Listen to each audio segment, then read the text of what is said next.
দিলাম। কি বললেন সেটা?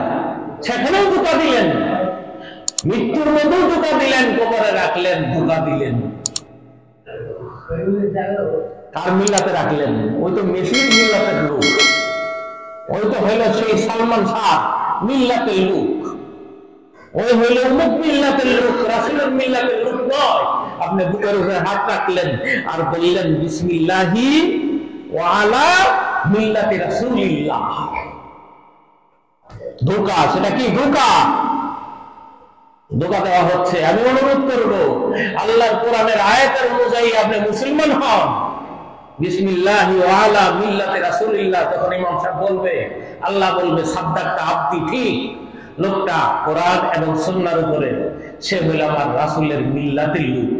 রাসূল সাল্লাল্লাহু আলাইহি সাল্লামের চরিত্র যেমন ছিল তার চরিত্র তেমন, রাসূল সাল্লাল্লাহু আলাইহি সাল্লাম ওনার পোশাক যেমন ছিল তার পোশাক তেমন, আল্লাহ রাসূলের চুল মোবারক যেমন তার চুল তেমন, আল্লাহ রাসূলের দাড়ি মোবারক যেমন তার দাড়ি তেমন, আল্লাহ রাসূল যেমন খেয়েছেন তিনিও তেমন খেয়েছেন, আল্লাহ রাসূল যেভাবে ব্যবসা বাণিজ্য করেছেন তিনিও সেভাবে ব্যবসা বাণিজ্য করেছেন, আল্লাহ রাসূল যেভাবে রাষ্ট্র পরিচালনা করেছেন তিনিও সেভাবে রাষ্ট্র পরিচালনা করেছেন। তিনি হলেন মুসলমান। ওর বুকের উপরে হাত রেখে আপনি বলতে পারেন বিসমিল্লাহি ওয়া আলা মিল্লাতি রাসূলিল্লাহ, এটা হলো সঠিক কথা। কার বুকের উপরে হাত রেখে? আল্লাহকেও মিথ্যা বলছেন, ধোঁকা দিচ্ছেন আল্লাহ। আল্লাহ জানেন না? আল্লাহ জানেন না আপনি কার বুকের উপরে হাত রেখে কথা বলছেন? ইন্নাল্লাহা আলিমুন বিযাতিস সুদূর। আল্লাহ যে বলেন তোমার অন্তরের খবরটা আমি জানি, তুমি যাহা বলো তাহা আমি শুনি, তুমি যাহা করো আমি তাহা দেখি। কাকে ধোঁকা দাও? সে কি করেছে আমি সব দেখেছি, সে কিভাবে চলেছে আমি সব জানি, তার অন্তরে কি আল্লাহ এবং আল্লাহ রাসূল আছে না নাই আমি সব জানি। কি বলছো তুমি?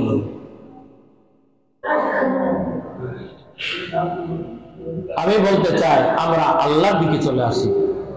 আমি আপনাদেরকে অনুরোধ করব, আল্লাহর দিকে চলে আসি, দ্বীন ইসলামের পথে চলে আসি। ইসলামের মধ্যে যদি আমরা সত্যিকারে প্রবেশ করতে পারি,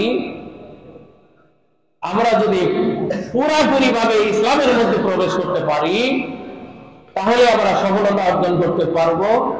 আর কিছু কিছু ইসলামিক, কিছু কিছু হইল নিজের মন গড়া, কিছু কিছু ইসলামিক কোরআনের কিছু আয়াত মানি আর কিছু আয়াত মানি না, কিছু হাদিস মানি কিছু হাদিস মানি না, তাহলে কি সত্যিকারের মুসলমান, সত্যিকারের ইসলামে ঢুকছি?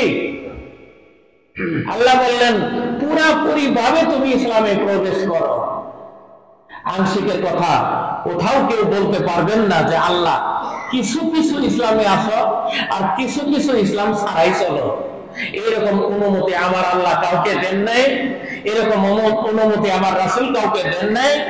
আমার আল্লাহর অনুমতি হচ্ছে তুমি যদি সফলতা অর্জন করতে চাও, তুমি যদি আমার জান্নাত লাভ করতে চাও, পুরোপুরি ভাবে তুমি ইসলামের মধ্যে প্রবেশ করো, তবেই তুমি আমি আল্লাহর হতে পারবে, আমার জান্নাত লাভ করতে পারবে। নচেৎ আমার জান্নাতের নাম গন্ধ তুমি পাবে না।